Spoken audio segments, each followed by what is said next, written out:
Bismillahirrahmanirrahim. Assalamualaikum warahmatullahi wabarakatuh. Saya Fahmi Adi Saputra.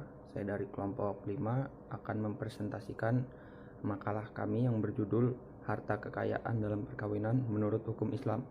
Yang pertama, saya akan menjelaskan apa itu harta. Harta merupakan tonggak kehidupan rumah tangga, sebagaimana yang difirmankan Allah dalam surat An-Nisa ayat 5 yang artinya, dan janganlah kamu serahkan kepada orang-orang yang belum sempurna akalnya harta mereka yang ada dalam kuasaanmu, yang dijadikan Allah sebagai pokok kehidupan.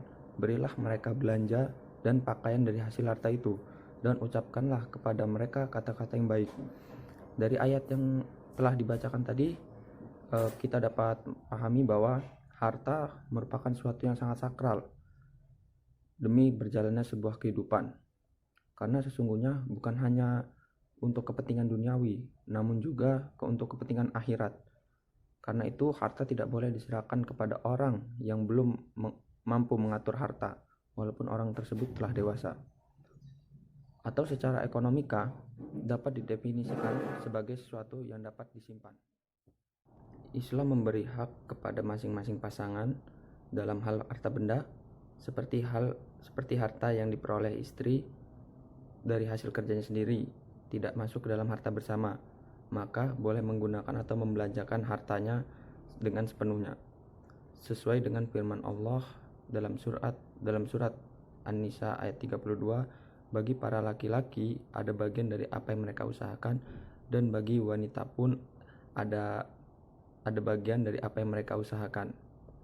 Beberapa macam atau jenis harta yang lazim dikenal di Indonesia. Yang pertama ada harta bawaan, yaitu harta yang diperoleh sebelum perkawinan karena usahanya masing-masing. Yang kedua, ada harta bersama, ialah harta yang diperoleh saat mereka menikah. Yang ketiga, ada harta hibah atau warisan, yaitu harta yang diperoleh selama perkawinan sebagai hadiah dari keluarganya. Yang keempat, ada harta pencaharian, yaitu harta atas usaha keduanya. Jenis-jenis harta dalam perkawinan, yang pertama ada harta bawaan.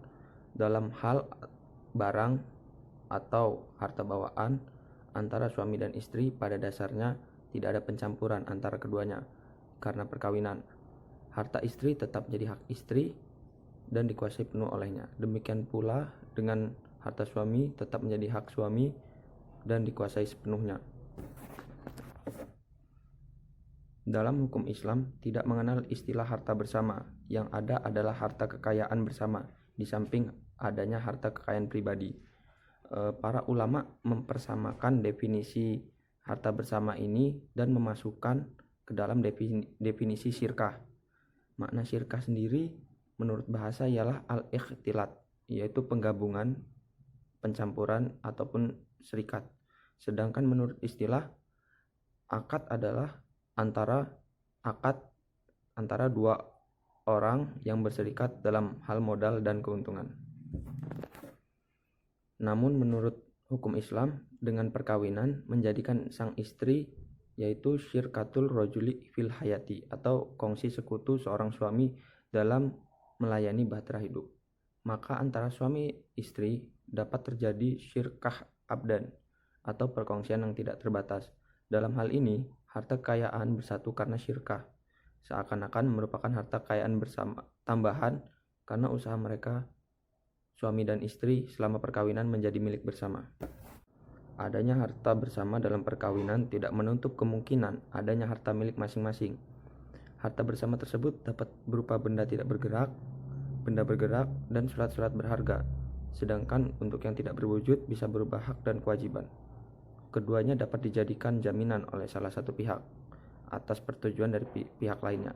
Suami istri tanpa persetujuan dari salah satu pihak tidak diperbolehkan menjual atau memindahkan harta bersama tersebut. Dalam hal ini, baik suami maupun istri sama-sama mempunyai pertanggungjawaban untuk menjaga harta bersama.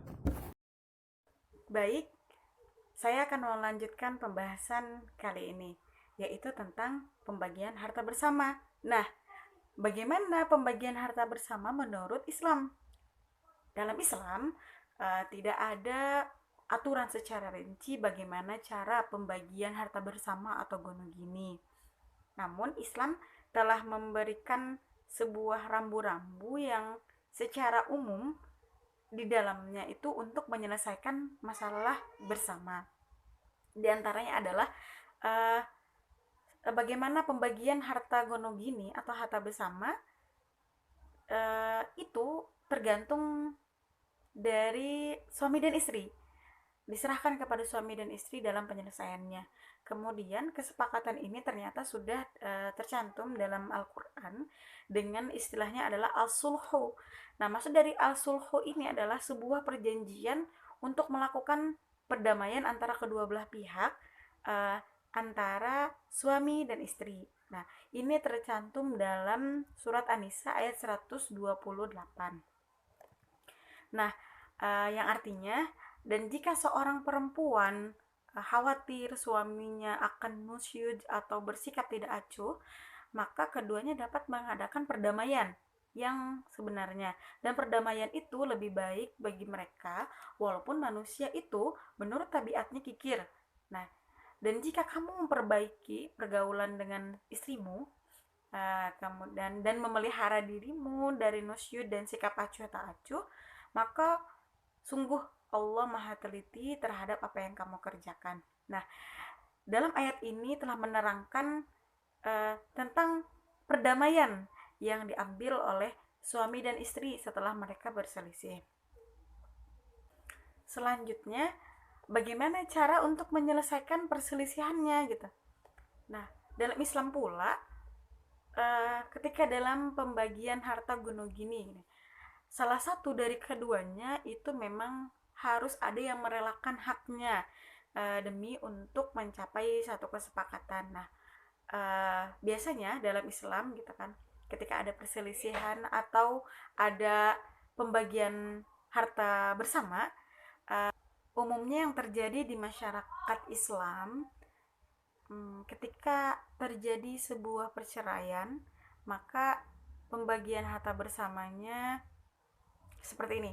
Contoh yang pertama adalah ada seorang suami istri yang mereka menikah gitu kan, kemudian sama-sama bekerja, terus mereka membeli barang rumah tangganya itu dengan uang mereka berdua gitu kan, dalam aset juga mereka berdua gitu kan, dengan harta mereka berdua. Nah, kemudian ketika terjadi sebuah perceraian, itu diserahkan kepada mereka dalam kesepakatan mereka. Misalkan seorang istri mendapat 40% dari harta bagian, kemudian suaminya 60% dari harta itu. Kemudian atau 55% untuk si istri dan 45%-nya untuk suami. Nah, semua hal pembagian dalam harta bersama intinya adalah diserahkan kepada kedua belah pihak, si suami dan istri.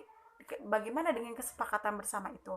Nah, Islam memberikan kebebasan itu agar tidak terjadinya perselisihan antara si suami dan istri gitu dalam hal harta bersama.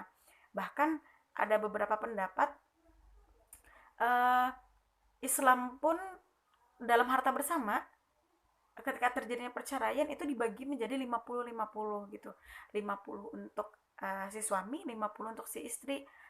Nah, maka dari itu si suami dan istri sama-sama mempunyai tanggung jawab terhadap harta bersama. Tapi dalam prakteknya misalkan masih ada perselisihan antara suami istri tentang masalah harta bersama, maka telah diatur dalam undang-undang dalam pasal 88 dan 95 kompilasi hukum Islam. Di sini diatur bahwa jika terdapat sengketa tentang harta bersama, maka itu dapat diserahkan ke pengadilan. Jadi ketika memang ada perselisihan antara suami dan istri dalam masalah hal harta bersama, itu bisa langsung diajukan kepada pengadilan agama untuk diselesaikan gitu kan, karena pengadilan agama adalah suatu lembaga yang berwenang untuk menangani kasus, salah satu kasusnya itu tentang harta bersama. Mungkin Itu saja yang dapat saya sampaikan. Kurang lebihnya mohon maaf. Terima kasih. Wassalamualaikum warahmatullahi wabarakatuh.